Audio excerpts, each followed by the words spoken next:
Assalamualaikum warahmatullahi wabarakatuh. Perkenalkan, nama saya Rujani Hafifah Lubis, NIM 1803011053. Saya berasal dari HPT 2018. Di sini saya akan menjelaskan bagaimana perbanyakan masal serangga kepik predator Rhinocoris fuscipes ordo Hemiptera dengan inang pengganti Corsira cephalonică ordo Lepidoptera. Pemanfaatan predator parasitoid dan patogen lainnya yang digunakan sebagai musuh alami, di mana dikembangkan atau diperbanyak untuk meningkatkan populasi musuh alami dan menurunkan populasi hama, di mana merupakan metode pengendalian secara hayati. Salah satunya itu predator dari kepik predator Rhinocoris fuscipes, di mana Rhinocoris fuscipes ini berpotensi untuk mengendalikan berbagai hama pada tanaman. Contohnya pada tanaman kedelai, ada hama ulat geraya atau Spodoptera litura, ada ulat jengkal Chrysodexis calcites, ada kutu daun, ada ulat penggulung daun itu Lemprosema, dan lain, ada Corsira cephalonică dan lain sebagainya. Ini contoh gambar dari kepik predator yang memangsa ini Spodoptera litura dan lain sebagainya. Kemudian dapat dilihat siklus hidup dari Rhinocoris fuscipes ini dimulai dari fase telur. Stadia telur itu berlangsung selama 4 hari, di mana telur Rhinocoris fuscipes ini tuh terletak secara berkelompok membentuk seperti tabung, sehingga pada fase berikutnya hidupnya itu berkelompok sampai fase nimfa instar 3, di mana memasuki nimfa instar pertama. Rhinocoris fuscipes ini belum aktif bergerak atau mencari mangsa. Biasanya itu lamanya itu berkisar 12 hari. Kemudian memasuki nimfa instar kedua, di mana Rhinocoris fuscipes ini sudah mulai aktif bergerak dan mencari mangsa atau makanan. Biasanya itu berkisar selama 11 hari. Kemudian memasuki fase instar ketiga, nimfa instar ketiga, di mana Rhinocoris ini mulai aktif bergerak mencari mangsa, dan diikuti dengan pergantian kulit, biasanya itu selama 11 hari juga. Kemudian memasuki nimfa instar keempat.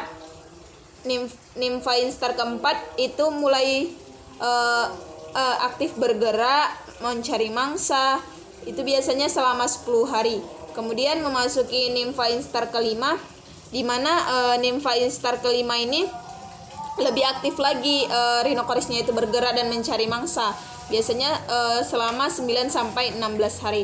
Kemudian memasuki fase imago atau dewasa, di mana Rhinocoris fuscipes ini jika menjadi jantan, biasa siklus hidupnya itu lebih singkat, itu selama 14 hari, dan jika menjadi betina, biasanya itu siklus hidupnya selama 26 hari. Kemudian untuk inang penggantinya Corsira cephalonică, ini merupakan hama gudang atau hama penyimpanan beras, gandum, ataupun kacang-kacangan, di mana siklus hidup dari Corsira ini tuh selama 28 hari, dan ini larva dan ini imagonya. Biasanya itu pada stadia larva dia mulai menyebabkan kerusakan pada penyimpanan. Kenapa digunakan inang pengganti berupa Corsira cephalonică? Karena sudah diteliti perbanyakan Rhinocoris fuscipes menggunakan inang pengganti Corsira cephalonică menghasilkan sebanyak 101 telur selama hidupnya. Kemudian Corsira cephalonică ini mudah didapat dan mudah dikembangbiakkan. Kemudian Corsira cephalonică ini mengandung nutrisi yang berpengaruh untuk biologi dari Rhinocoris fuscipes, sehingga banyak menghasilkan telur. Adapun alat dan bahan yang digunakan,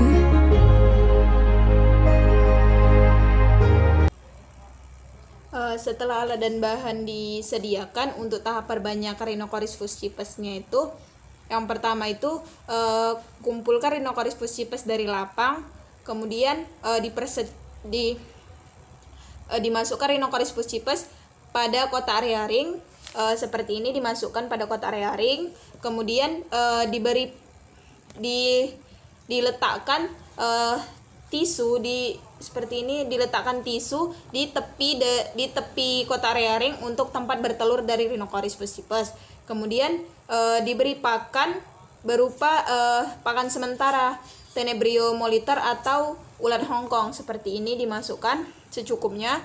Kemudian diberi minum dimasukkan minum atau diberi minum serangga Rhinocoris fuscipes berupa campuran air dan madu yang diresapkan pada kapas seperti ini. Kemudian diamati perkembangan dari Rhinocoris fuscipes dan setiap harinya itu dibersihkan Cotarea-ringnya agar tetap bersih dan diganti pakan dan minumnya agar memenuhi kebutuhan dari Rhinocoris fuscipes. Kemudian diamati Rhinocoris fuscipes yang telah bertelur. Telur-telurnya itu dipindahkan pada wadah lain untuk uji pada inang pengganti Corsira cephalonica.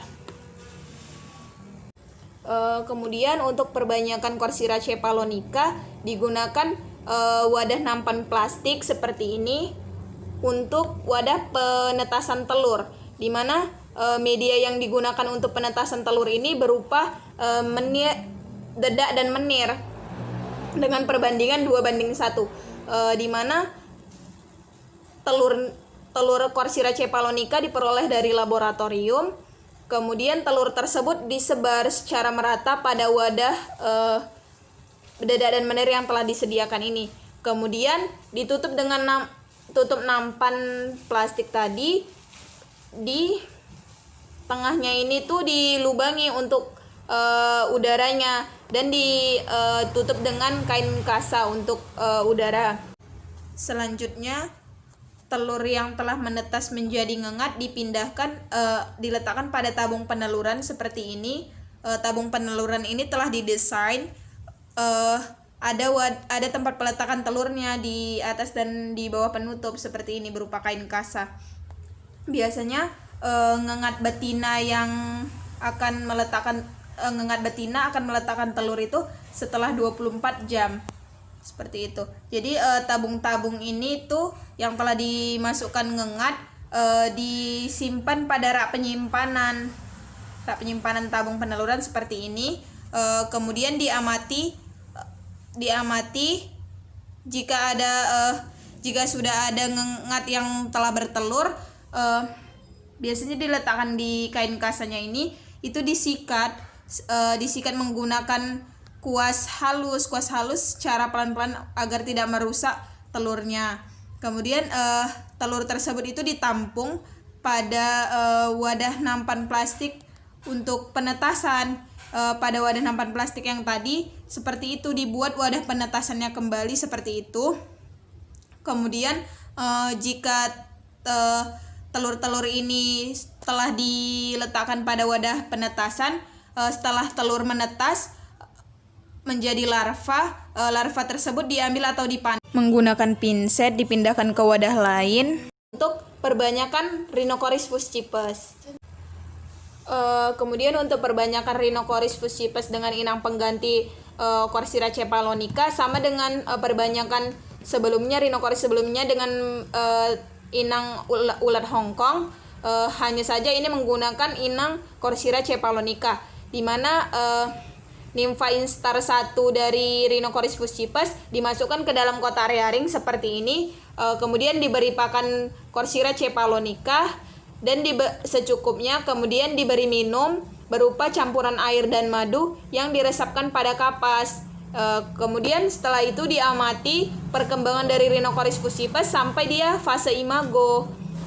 Setiap harinya itu Cotarea-ring ini tuh dibersihkan, diganti pakan dan minumnya untuk memenuhi kebutuhan Rhinocoris fuscipes. Kemudian setelah menjadi imago jantan dan betina dari Rhinocoris fuscipes dipindahkan pada Cotarea-ring atau Petridis Cotarea-ring seperti ini, jantan dan betina. Kemudian dilapisi dengan tisu atau kain kasa untuk tempat peletakan telur. Setelah itu ketika diamati diberi pakan Corsira cephalonica, diberi minum berupa campuran air dan madu yang diresapkan pada kapas. Setelah itu diamati setiap harinya apakah ada Rhinocoris puscipes betina yang meletakkan telur, dan dibersihkan kotak rearing, diberi pakan, diganti pakan dan minumannya untuk memenuhi kebutuhan Rhinocoris puscipes agar cepat bereproduksi atau meletakkan telur. Setelah itu telur, jika ada Rhinocoris puscipes yang meletakkan telur, di mana telur-telur Rhinocoris puscipes ini tuh diletakkan secara berkelompok seperti ini. Dia itu membentuk seperti tabung seperti itu. Jadi untuk di telur-telur ini tuh dipindahkan ke wadah penetasan itu untuk ditetaskan menjadi imago. Kemudian setelah diperbanyak menjadi imago, dapat dilepaskan di lapang sebagai pengendali hayati untuk mengendalikan hama pada tanaman.